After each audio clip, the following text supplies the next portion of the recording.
మీర్పేటలోనే అతి దారుణమైన సంఘటన ఒకటి చోటు చేసుకుంది. సార్ అతను ఒక ఫ్యామిలీ చిన్న గొడవ వల్ల ఆమెని అతి దారుణంగా, కిరాతకంగా చంపాడు. ఇప్పుడు ప్రెజెంట్ అయితే మనం ఆ ఇంటి దగ్గరే ఉన్నాము. వాళ్ళ ఇంటి చూపిస్తాను. ఆ తర్వాత అతను ఏ విధంగా చేశాడు, ఎలా తప్పించుకున్నాడు అనే విషయాలైతే చూద్దాము. చూస్తున్నారు గదా! ఆ పిల్లల షూస్ ఇవన్నీ ఇక్కడే ఉన్నాయి. పిల్లలు వాడే షూస్ కావచ్చు, వాళ్ళ ట్రేలో బయట పిల్లలు వేసుకున్న చిన్న చిన్న బొమ్మలు ఇవన్నీ ఇక్కడ ఉన్నాయి. ఇంకో ప్రెజెంట్ అయితే ఇంటికైతే తాళం వేసి ఉందండి. సో, మొత్తం క్లియర్ చేశాడు. రూమ్‌లో కూడా చూపిస్తాను మీకు. తాళమేసి ఎళ్ళిపోయారు. చుట్టుపక్కల ఉన్న అంటే కింద ఉండే పోర్షన్ వాళ్ళు కూడా భయపడి వెళ్ళిపోయారు. సో, ఇక్కడ ఎక్కడే ఉన్నాయి గదా! సో, ఇక్కడ చూసుకున్నట్టయితే ఇక చూడండి ఎక్కడ సామాన్లు అక్కడే పడేసున్నాయి. ఇక్కడ డస్ట్‌బిన్‌లో చూసినట్టయితే క్లియర్‌గా అతను మద్యం సేవించినట్టయితే క్లియర్‌గా తెలుస్తుంది. సో, మద్యం తాగి ఈ విధంగా ఇంత దారుణానికి చేశాడనైతే క్లియర్‌గా అర్థమవుతుంది.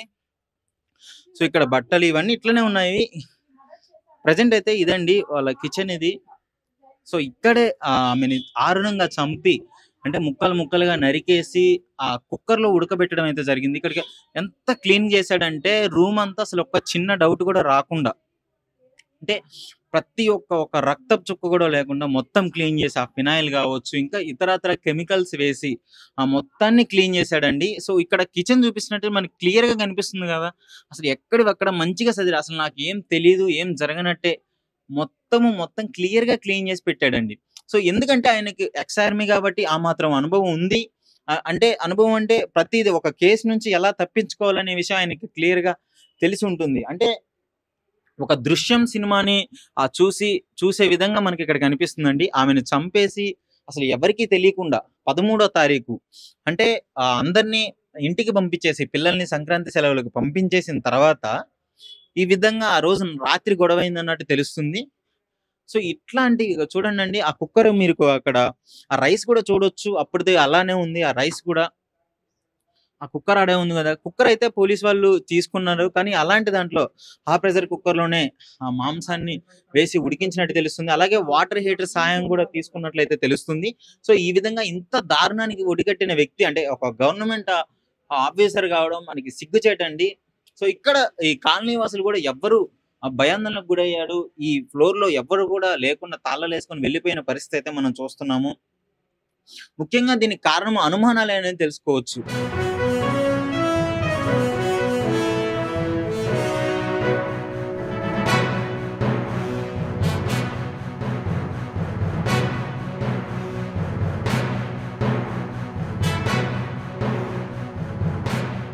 మాధవి అనే మహిళని వాళ్ళ భర్త అతి దారుణంగా చంపి జిల్లా చెరువులో ఏశారు గదా! సో, ఏంటన్నా అది మీ కాలనీయే గదా ఇక్కడ.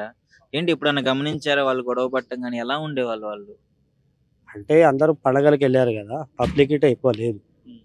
ఇయాల రేపు భార్యాభర్తలు కొట్లాడడం కామనే అది. హ్మ్. ఎవరు నీ మీద అంత అనుమానం ఉంటే ఆళ్ళ అమ్మారింటికాడ ఆళ్ళ పిల్లల్ని, ఆళ్ళ అమ్మని వదిలేసేయి. హ్మ్. నువ్వేమన్నా ఉంటే ఆళ్ళ మీద సంటబద్ధంగా 10 మందిని కూర్చోబెట్టు, మాట్లాడిపి, చెప్పి ఆమె తప్పు న్యాయం ఏందన్నది నువ్వు చూపియాలి.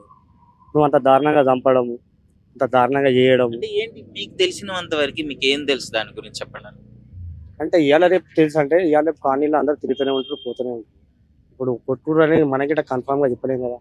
ఇప్పుడేమన్నా అంటే భార్యాభర్తలు అన్నప్పుడు వెళ్తూనే ఉంటది, పోతూనే ఉంటది. మనం గిట లైట్ తీసుకోవాలి ఇవే గాదు. అదే మీకేం తెలుసు ఆయన ఎలా చంపాడని? మాకు అందరూ చెప్పేదేందంటే, ఆయన మరీ దారుణంగా గొడ్డలితోటి నరకడం. ఫస్ట్ అయింది కారణం ఏందంటే, ఆమెని ఇలా నూకాడంట ఆయన. నూకడం వల్ల ఆమె పోయి అక్కడ గుద్దుకొని కింద పడ్డదంట. బేహోస్ అయిపోయింది. హ్మ్. ఈయనకేమన్నా డౌట్ వచ్చిందని అంటే, చచ్చిపోయిందని తెలిసి గొడ్డలు తీసుకొని ముక్కలు ముక్కలుగా నరికి, మరి దారుణంగా నరికి కుక్కర్‌లో ఉడకబెట్టి, ఎండబెట్టి, చెర్లో తీసుకుపోయి సల్లాడంట ఆయన. ఇది చాలా ఘోరమైనది. సో, అంటే ఇది ప్లాన్‌గా చేసాడంటారా? లేదంటే ఆ గొడవలో చనిపోయినందువల్ల ఇగ ఇట్లా ఏమన్నా అంతా జరిగిందా? కన్ఫర్మ్‌గా అంటే మాకీట తెలవదు. హ్మ్. నాకీట అంత కన్ఫర్మ్‌గా తెలవదు. అంత ఘోరంగా చంపుకోవడం, ఇంత దారుణంగా చంపుకోవడం అంటే ఆళ్ళకి ఈళ్ళకి అంతకన్నా పగలేమున్నాయి. హ్మ్. భార్యాభర్తలు అన్నప్పుడు పోలీస్ స్టేషన్‌లో అవుతూనే కంప్లెయింట్ ఉంటాయి. ఇష్యూస్ అవుతూనే ఉంటాయి. అయితేనే ఉంటాయి. పోలీస్ స్టేషన్‌లో పోవాలి. మనం వాళ్ళతోటి మాట్లాడుకోవాలి. ఆళ్ళు చెప్తారు మనకన్నది. పైగా ఆయన ఇంతకుముందు ఆర్మీలో పనిచేసాడని కూడా అంత పెద్ద మనిషి గిట్ల చేస్తే రేపనాడు సామాన్య ప్రజలు ఎట్లా చేసుకోవాలి? పైగా ఇప్పుడు ఆయన సెక్యూరిటీ గార్డ్ అండి. సెక్యూరిటీ గార్డ్ ఆయన అంత పెద్ద మనిషి ఆయన. ఆయన అంత పెద్ద మనిషి అట్లా చేయడం తప్పు కదా! ఇది. చాలా ఘోరం ఇది. మరి ఇంత జరుగుతుంటే 1 వీక్ అవుతుంది గదా! సో, ఈ టైంలో బాడీ డీకంపోజ్ అయ్యే స్మెల్ రావడం గాని ఇట్లాంటి ఇంటి చుట్టుపక్కల ఆళ్ళకి తెలియలేదా? అంటే ఆయన మొత్తం క్లీన్ చేశాడంట అండి. మొత్తం క్లీన్ చేశాడంట, కడిగాడంట. కానీ ఇక తెలియదు ఇంకా ఆర్మీలో చేసిన వాళ్ళకి అంత ఉన్న నాలెడ్జ్ ఉంది కాబట్టి వాళ్ళు అట్లా చేసిరారు. అంత తెలియని చేస్తారా? ఇలా మటర్ చేసినట్టు జల్దీ దొరుకుతుంది. 2 రోజులు దొరుకుతుంది, 1 రోజులో దొరుకుతుంది. ఈ మధ్య యూట్యూబ్ లో కూడా రిఫరెన్స్ తీసుకుని వాటిని అన్నిటిని చూసి ప్లే చేసినట్టు కూడా చెప్తున్నారు బయట. ఆహా. ఇట్లా చేసి దొరకకుండా ఎలా ఉండాలని చెప్పేసి యూట్యూబ్ లో నేర్చుకున్నాడు అని చెప్పేసి ఏదో చెప్తున్నారు. అంటే యూట్యూబ్లో ఎన్నో వస్తాయండి, నేరాలు ఘోరాలు వస్తాయి, టీవీలలో వస్తలేవా, అన్నీ వస్తలేవా? ఇవాళ ఫోన్లలో చూస్తలేరా? మొబైల్ మనం చూస్తలేమా? మొబైల్ వాడతలేమా? అన్నీ వాడుతూనే ఉన్నాం మనం. ఇవాళ రేపు ఒక గవర్నమెంట్ ఎంప్లాయీ ఉండి గవర్నమెంట్ ఆర్మీలో పనిచేసేటోళ్ళకి ఇవన్నీ అలాగే తెలియవా? ఎవరు ఏం చేసేది అన్నది వాళ్ళకి చట్టం విధంగా తెలుసు కాబట్టి ఇలా తప్పించుకోవాలన్నది కూడా వాళ్ళు చూసుకుంటారు. వాళ్ళకి అట్లా ధైర్యంతో వాళ్ళు చేసుకుంటారు. ఇప్పుడు మీరే ఇట్లా చేస్తే సామాన్య బదులు ఇంకెన్ని చేయాలి వాళ్ళు? సో ఏంటి అసలు మీ ఇల్లు దగ్గరలోనే కదా ఇంటికి? మా అసలు గల్లి అంటే ఏమనిపిస్తుంది ఇట్లాంటి వ్యక్తితో ఇన్ని సంవత్సరాలు మీరు ట్రావెల్ చేశారు, ఇక్కడే ఉన్నారు, ఎప్పుడన్నా అనుమానంగా ఏమన్నా అట్లా రావడం జరిగింది? మాకైతే ఏం కనబడి ఎప్పుడు లేదు. ఇప్పుడు మేము నార్మల్. ఇప్పుడు ఏంటంటే అందరూ కలిసి న్యాయం చేస్తారు ఇవాళ రేపు గోలే కానీ పెళ్లి చేసిన వాళ్ళకి గిట్ట పెద్ద మనుషులు ఉన్నారబ్బా, వాళ్ళతోటి మాట్లాడును. ఆమెనంత దారుణంగా చంపడం నీకేం అవసరం? రీసెంట్ గా చూసుకుంటే ఇట్లాంటి మర్డర్ కేసులు చాలా ఎక్కువైపోయాయి. ఆ? చాలా ఎక్కువైపోయాయి ఇలాంటి ఆ. మర్డర్ కేసులు. సో ఎలాంటి పనిష్మెంట్స్ ఉంటే బాగుంటది ఇట్లాంటి వాళ్ళు? ఏమో గవర్నమెంట్ వాళ్ళు గవర్నమెంట్ ఇప్పుడు చట్టబద్ధంగా ఇప్పుడు పోలీస్ వాళ్ళు చేస్తారు. ఆయన అలా చేస్తుండు, వాళ్ళకిట ఎన్నికలు చేస్తారు, అన్నీ చెప్తారు వాళ్ళు. వాళ్ళకిట తెలుసు కదా అన్ని. ఇప్పుడు ఆయన అలా గవర్నమెంట్ సప్లై అని ఆర్మీ మనిషి అంటుండు. ఆయన ఆర్మీ మనిషి ఇట్లా చేస్తే ఇట్లా ఇదంతా దారుణమే కదా ఇది చేసేదంతా. అంటే నాకు తెలిసి ఒక సైకో కూడా ఈ విధంగా చేశారు. అంటే సైకోలకు ఒక తీరు ఉంటుంది, వీళ్ళది ఒక తీరు ఉంటుంది. అంటే ఈయన సైకోనా? ఇప్పుడు మీరు మనం అన్నట్టు సైకో అంటే అయిపోయారా? సైకో అని సైకోలు చేసినట్టు అది లెక్క ఉంటుంది. అబ్బాయి ఇంతకుముందు చేసిండు, ఆయన పాత చేసిండు అని. ఇలా సైకో కాదు కదా. వాళ్ళకు మెంటల్ స్టెబిలిటీ ఉండదు సైకో. ఆ. ఇది జాబ్ చేసి గవర్నమెంట్ జాబ్ చేసుకుంటావు, నువ్వు ఇట్లా చేయడం ఏంది? అది నువ్వేమన్నా నార్మల్ మనిషివా? కొన్ని గవర్నమెంట్ ఎంప్లాయా? ఏ ఎంప్లాయీ కావు కదా నువ్వు. మంచిగా నువ్వు ఎట్లా నువ్వు డ్యూటీ చేస్తున్నావు, నీకు తెలియదా ఇవన్నీ? అంటే ప్లానింగ్ ప్రకారంగా నువ్వు చేసుకున్నావు. అంత పక్క నీకు ఎందుకు? నీకు అంత పిల్లలు కూడా సంక్రాంతికి ఇంటికి పంపించారు. కరెక్టే. నువ్వు ఆమెను ఎట్లా పంపిస్తున్నావు, పిల్లల్ని ఎట్లా పంపిస్తున్నావు? నీ మీద ఆమె మీద కోపం ఉంటే ఆమెకి ఇట్లా ఆమె ఇంటికి పంపించేది ఉంటుంది, వాళ్ళతోటి మాట్లాడేది ఉంటుంది, వాళ్ళ మనతోటి మాట్లాడేది ఉంటుంది.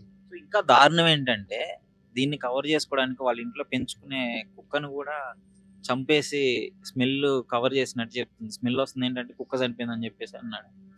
ఇక మటర్ జరిగిన దగ్గర అవన్నీ అయితే తెలియదు కదా అండి. ఇప్పుడు అది చచ్చిపోయింది అని అంటారు, ఇది చచ్చిపోయింది అంటారు.